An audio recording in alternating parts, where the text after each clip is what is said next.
Hi there. Welcome to The Preventable, the podcast giving you a seat at the table with conversations about the intersection of alcohol, drugs, and mental health in everyday lives. Take a seat and join us.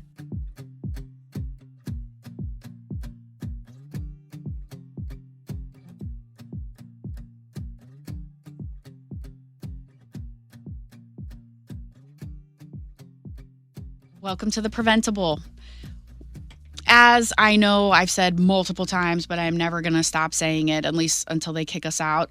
Today's episode and all episodes are made possible by Hubbard Radio, who allow us to use this space and have really sort of taken us under their wing and allowed us to do this now for 4 years. And so it's just pretty incredible, actually. So anytime you can consider rating, reviewing, or subscribing to the podcast, it's really helpful. But also just really want to say thank you to Hubbard for allowing us to do this. With me today is our first ever guest of this nature, and I cannot wait to find out in real time what this means. So joining me today is Allison Barber, and she is an alcohol freedom coach. Welcome, Allison. Well, thank you. Thanks for having me. I'm excited to be here. Yeah, so you actually invited yourself on the podcast. I sure did.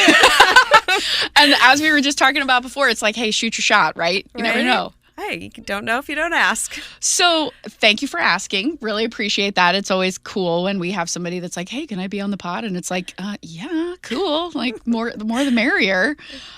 So alcohol freedom coach, what does that mean in a nutshell? Like, what is that? In a nutshell, what it means. And did you make up the title, or does it actually? Well, I like it. Yeah. If you made it up, I like it. Yeah. You should trademark it. It's probably not unique. I'm sure I wasn't the first person to ever describe themselves that way. But basically, in a nutshell, it just means that I am certified to coach one-on-one and in groups for people who are kind of navigating, questioning their drinking and what it's meant in their life, and is it really serving them, is it not, and do they need to make changes, do they want to make changes, and I just help them navigate through that. So how did you get certified, or what is the certifying body to do that? So the one that I went through was through author and speaker Annie Grace, and she developed her coaching program certification several years ago. And so after I found freedom from alcohol that way, I decided to sign up and get certified. It's about an 8-month program. Oh, wow. Yeah. So, and yeah, it was an investment, but it really, I mean, if I never coached a single person, it just kept feeding back into sort of leveling up myself and challenging myself in the way that I show up in the world. Remind me what book Annie Grace wrote. So she wrote This Naked Mind. That's right, because I was getting her and Ruby Warrington kind of because didn't Ruby Warrington create Sober Curious or something? That maybe could be. But This Naked Mind. This Naked Mind and the 30-Day Alcohol Experiment. She's come out with a couple of others as well, but those are her main, the main ones. Yeah. So we've talked about her and about her book and things like that when in podcasts where we've discussed Sans Bar, which is our non-alcoholic, bar without the booze sort of pop up. Yes. And our staff member at the time, who's no longer there, but shout out Annie O'Donoghue, was a really big. Do you know Annie?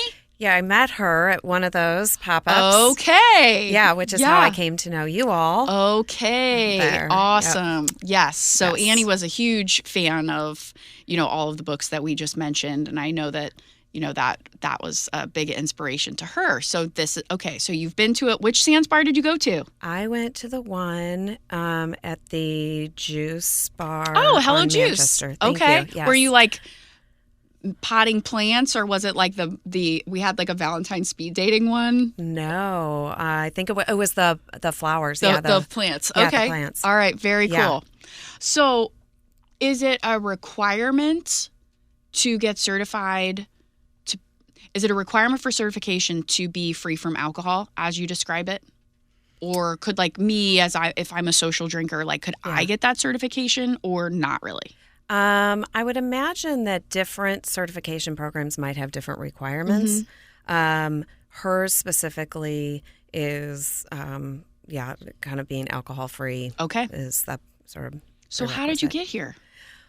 I know. Well, right? I know. Take a breath. How did you get here? Well, and I love your shirt, by the way, that says Dare to Begin. Yes, I wore that intentionally. Great. My girlfriend bought that for me 2 years ago because, as everybody knows, when you go through a journey, it doesn't happen overnight. No, it does not. Yeah. So I had decades of drinking to varying degrees, and between kind of a really tough marriage and raising 3 girls and trying to work and all of that, I just found myself using that as a tool to cope at the end of the day. And you're exhausted, and I just felt like I just felt like it was a reward, and it was something that just sort of allowed me to kind of get through the end of my day. So it got to the point where the solution became part of the problem. Right. And so you're like, is this helping things, or is this making things worse? And it got pretty obvious it was not helping things. But, our culture is really saturated with alcohol and associates it with positive things, celebrating and kind of being there as sort of a like a warm blanket that you can count on. So where I got to sort of the end, I finally got kind of tired of struggling with it. I always wanted to. I never intended on stopping drinking. That was never my goal. And once I found the freedom, the benefits I started gaining from not drinking, was just really helpful in keeping that journey going. But all my efforts, I thought, I come from a background of hardworking. My mom was a very disciplinarian, and I ended up being a gymnast. I have 4 sisters, and they were all swimmers. So we were training, just putting in loads of hours. So I grew up with this hard work mentality, and so drinking was either one of these things that was either was bad because it didn't help training, or it was sort of the celebration at the end of a season. And so I had this sort of intense growing up, and alcohol kind of felt like it relieved some of that pressure and stress at certain times. And so I think that just got interwoven into what I brought into relationships. And when they were hard and I was feeling stuck, it was a way that I felt you could get unstuck. Yeah. Did somebody give you the book, or were you? Because it's so funny how people sort of find their paths. Somebody might give them the book, or somebody, something comes through on social, or, you're Googling, because so true. It's what I find fascinating as somebody who's been in the field for 16 years is the way, everything has evolved, right? The way we talk about it, the fact that, some people still identify as being sober or being in recovery. Other people just say, I don't drink, or I drink mindfully, or I'm a teetotaler, right? People have taken that term back. And there are certainly more traditional fellowship groups like your AA and things like that, but there are so many non-traditional ways that at the end of the day are really just fellowship and connection. Yes. Right? And so whether you're finding that on a Facebook meetup group, or you're finding that at in a church basement, there's a lot of different, or you're finding that in nature. We've had people talk about, what's it called? Earthing, or, or meditation, right? Where they're just doing it through some more Eastern methodologies. It's just really cool, for lack of a better word, to see how the field and how we talk about our relationship with substances has evolved. And I love that you said that, because I just feel like there's so many ways and options for people to, they don't have to, you don't have to hide, you don't have to be ashamed. There are spaces that you can have normal conversation around, what alcohol looks like for you. And if you're feel like you're struggling with it, and what does that mean? Does that mean I'm an alcoholic? Does that mean I've got an issue? And, and I think that because of all these options and alternatives, people can find the path that sort of works for them, right? And pick up tools like, oh, that book really helped, or, this technique, really has helped me, move forward and kind of put some space between me and drinking, and feel like they've gotten some freedom and power back in their life. So how did you find this particular path? So things culminated for me about the end of 2019. Since I was a gymnast through college, being able to rely on my body was, and just, I love to exercise. And so, me too. No, yeah. Not at all. No. No. It's okay. But people like you who are like, I like to exercise. I'm like, wow, I don't want to be that when I grow up. Yeah, I know, right? I mean, cool. Okay, so you like to exercise. You live into your body. Okay, yes. And following. So I ended up traveling back from New York City, and I woke up in the middle of the night, and my neck hurt so bad, and I had been having problems for a long time with my neck, but manageable. And I got out of bed, and literally my knees buckled underneath me, and I thought, what in the world is going on? And what had happened is I had ruptured a disc in my neck and never experienced that kind of nerve-related pain. And so being debilitated like that, I went from feeling kind of like a victim in my marriage, and somewhat of a victim in my just in my world in general. My mom is my boss for a couple of decades, and so I just felt like I can't rely on my body. Like, things were just imploding, and so that was sort of my end. Like, I've got to do something. But I was on pain medication. I was still drinking on a daily basis, and clearly that's not really a winning combination, but that's what I was doing at the time. And then I ended up having surgery right before the world shut down in March of 2020. And the surgery was really successful for a time. And I thought, I've got to figure this out, this drinking component out. And I had a very dear girlfriend of mine going through similar struggles, and she had found a friend of hers who was also a high school friend of mine. Long, complicated story, but she introduced this Naked Mind book, and Annie Grace also offers a 30-day online free alcohol experiment. So she said, even if you're still drinking, I think you can get a lot out of this. And so I tried it. It was took 20 minutes a day, and it was basically a lot of questions that just opened up my mind to, what did I really believe about alcohol? What did I really know about alcohol? And, in a very gracious, compassionate, of course you got addicted to an addictive substance. Right. So instead of this constant judgment and guilt and shame around all of it. So that was kind of the start of really giving myself some space to think about this in a way that was less condemning. Okay, so feel free to tell me to mind my own business, but because there's no gotcha journalism on this, at least not on purpose.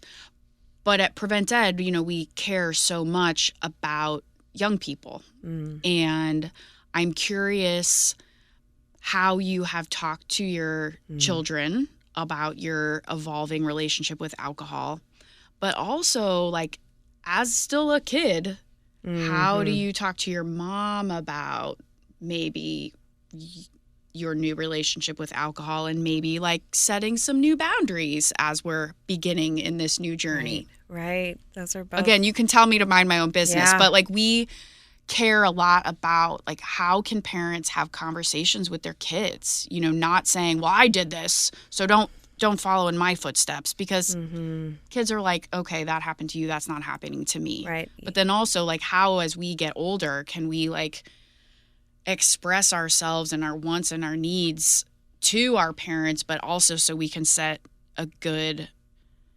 example for our children. Yeah. Yeah.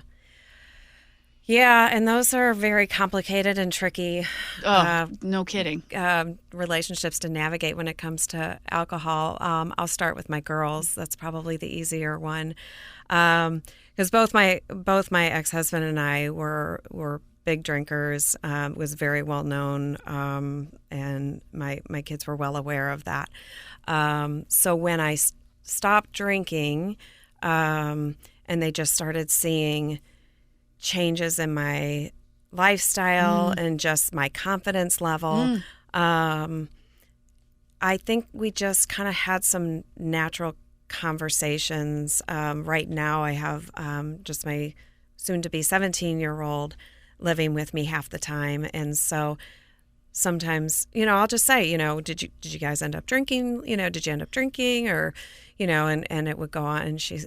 And so I would just say, well, I'll say, just consider, like, what do you think what are the reasons you think, that you drink? And, sometimes I'll get the, Mom, I'm not your client. Yeah, right. Exactly. I was thinking that in my brain. We've Like, had how well is that counselors going on over? who their kids are like, okay, can you take off your counseling hat now? And Totally. But it's hard. Totally. Especially if you're seeing the benefit, that's a fine line between being on your soapbox, but also like wanting to impart knowledge based on your own lived experience.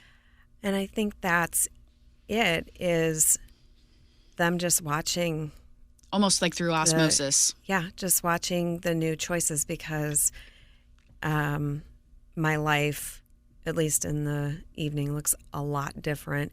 And the things that happen, because life is still life at the end of the day, that are super intense, I don't lose my stuff anymore. I'm like, I can kind of manage through some of those more challenging situations. And I just hope that they think for themselves and almost have kind of this bird's eye view of their own life to, because we can get so wrapped up in our little world and the intensity of those feelings. And as a teenager, I mean, come on. I mean, that's it. So instead of maybe telling, you're showing, maybe, which is great, which is probably better received. Yeah. And I think I try to pose things more as questions than statements.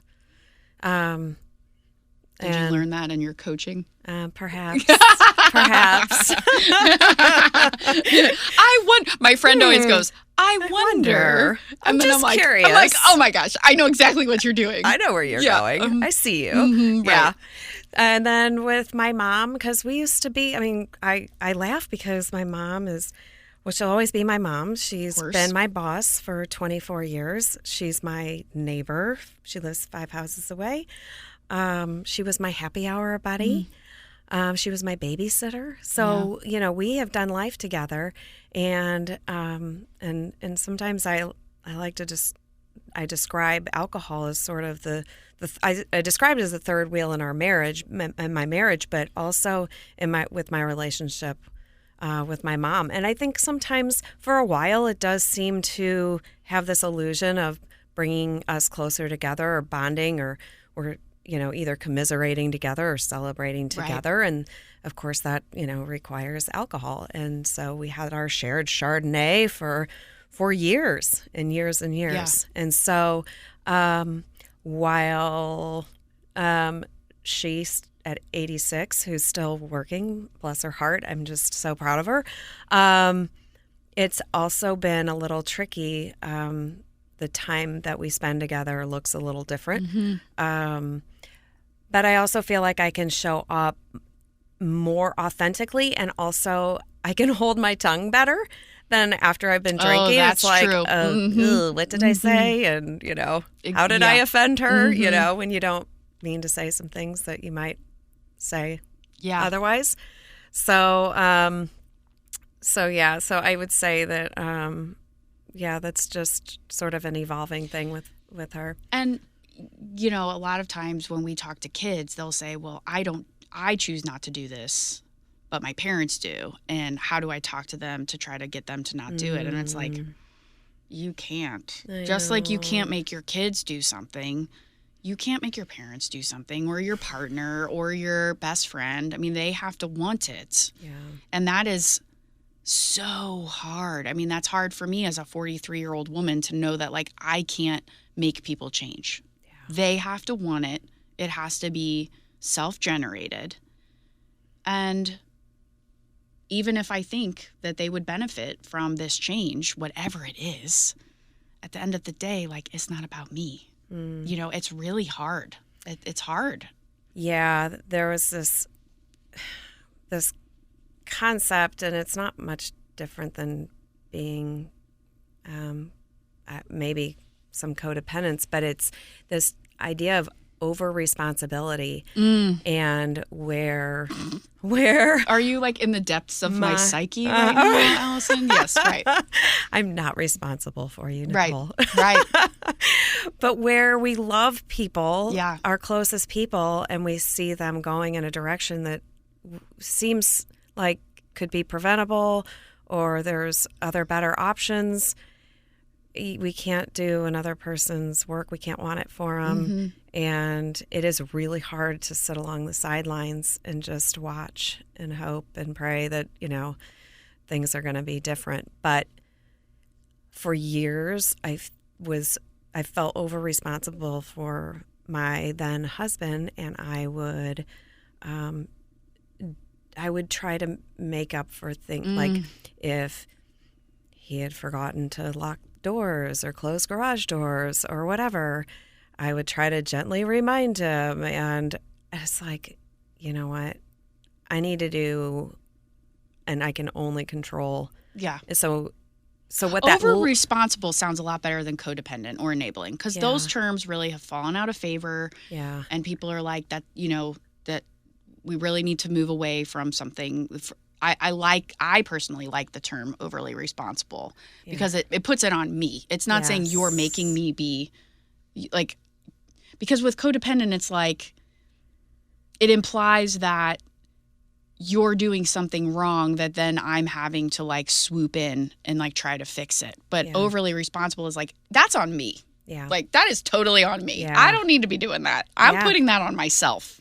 Well, and we can be coming from good motives. Oh my gosh, of course. Right? I wanted my marriage to succeed. Totally. I wanted it to thrive. So I was going to do everything I could within my power. But that often looked like what I was doing for him instead of letting, you know, sometimes which then makes natural you consequences. resentful, and then waiting till like for the other shoe to drop, and then, you know, and then meanwhile, you know, you're trying to keep your own shit together, and so it's like, how am I, plus you've got children and a job and all the things, and you know, I would bet that a lot of the coaching you do is not just for the person themselves to develop a new relationship with alcohol, but also like how they navigate as their relationship is changing, but maybe other people's around them, their relationship is not changing. You know, just because I have a different relationship with alcohol doesn't mean the people around me are going to.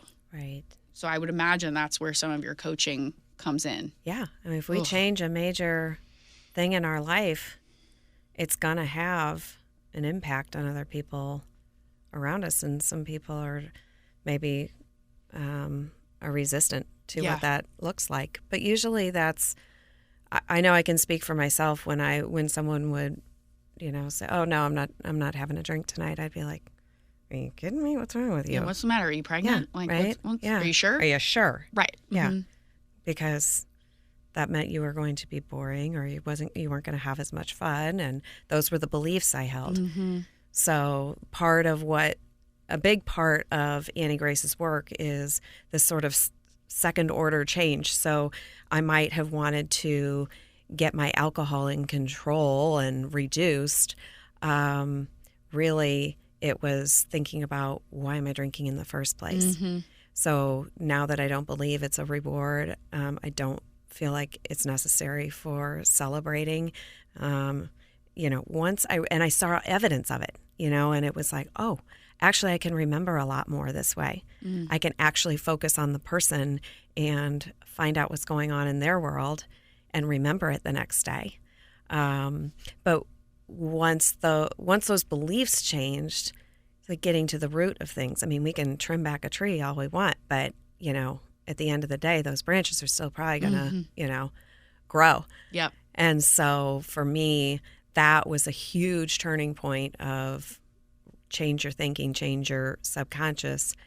Then not drinking is pretty easy. So let's say that I'm a person listening to this and I'm like, what she's saying is it's really striking a chord. And maybe I'm not looking to go totally off alcohol, but maybe I just want to rethink my relationship with alcohol.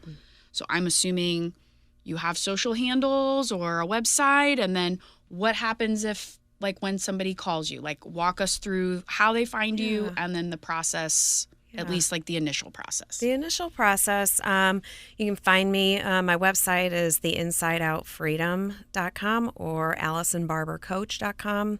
And you can read about me, and you can sign up for a free 30-minute discovery call. And all that means is we just talk for 30 minutes. And because it also has to be a good fit for you too, right? Yeah. I think that's what people don't understand about coaches is, like, whatever kind of coach. Yeah. It has to be a good fit for the coach also. Well, you need to be able to have something you're relating on, that you're connecting on, even maybe beyond alcohol. Maybe it's a personality, maybe it's a phase in life or an age or a situation that you're going through. Maybe, so I think when you connect on another level too, it helps. Yeah. And you want to make sure that they're, like, going to do the work. Like, I had a coaching call one time with someone, and she was asking me all these questions, and she said to me, she's like, you know what, you're not ready. Like, if you want to, like, actually, and I wasn't, like, looking back, I was not ready at all. I mean, it was more of like a life coach, because my counselor had suggested, like, maybe a life coach is what would be helpful. And we met, and she was lovely. Really, we bonded over a lot of things. We lived in a very similar area, had similar taste in food and music. But she was like, you are not ready. Yeah. Sign up for my newsletter, and you call me when you're ready. Because if we're going to engage in this work, like, I'm going to push you, and you're paying for my time, and I don't want it to be a waste of your time and money. What a gift. Oh my gosh, it was awesome. And I was not ready. Like, looking back on it, I'm like, what the hell was I thinking? Like, I was not ready for that at all. But I mean, it was really cool that she was like, not now, friend, not now. That's such a gift too, because you do. I mean, that's a good point of just a readiness for change. It's that whole, like, theory of change, trans-theoretical model. I mean, I was, like, pre-contemplating. Yeah. Yeah. It was out there. Just not. Yeah, I often get this visual of a seesaw and how I was going back and forth, and I wanted to change, and did I really want to change? Because I still like to drink, and I'd wake up and I'm like, today's the day, I'm gonna do it, and then, but I think once you kind of know, you're ready, it's a huge, because you need that extra energy, and it was like I finally got the seesaw to, like, land on the side that was like, I'm more frustrated that I'm stuck, and I'm tired of being stuck. Yeah. And I just so want to change. Yeah. Yeah. That's very inspiring. And so people sign up for the 30-minute. They do the, you're kind of dating at that point in time. Right. And then let's say they decide that they want to put a ring on it, and you decide to.